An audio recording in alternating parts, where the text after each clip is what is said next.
ఈ సంక్రాంతికి మెగా అభిమానులకి పవర్ స్టార్ పవన్ కళ్యాణ్ నిరాశ మిగిల్చాడు. సంక్రాంతి కానుకగా ఈ నెల 14న పవన్ కాటమరాయుడు టీజర్ తో సందడి చేయనున్నాడని చెప్పుకొచ్చారు. ఇప్పుడు ఈ టీజర్ రిలీజ్ కార్యక్రమం వాయిదా పడినట్టు సమాచారం. పవర్ స్టార్ పవన్ ఈ పేరు వింటే చాలు అభిమానులు పిచ్చెక్కిపోతారు. ఓ వైపు సినిమాలు, మరోవైపు జనసేన కార్యక్రమాలతో బిజీగా ఉన్నాడు పవన్. కాటమరాయుడు సినిమా షూటింగ్ శరవేగాన జరుగుతోంది.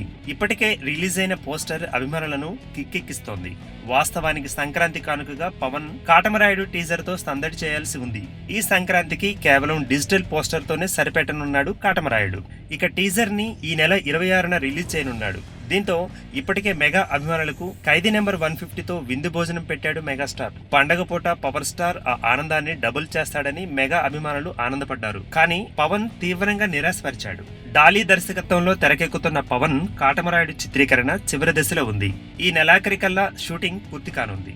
రాయలసీమ ఫ్యాక్షనిజం నేపథ్యంలో తెరకెక్కుతున్న ఈ చిత్రంలో పవన్ సరసన శృతి హాసన్ జతకట్టనుంది. ఈ చిత్రానికి సంగీతం అనూప్ రూబెన్స్, నిర్మాత శరత్ మరార్.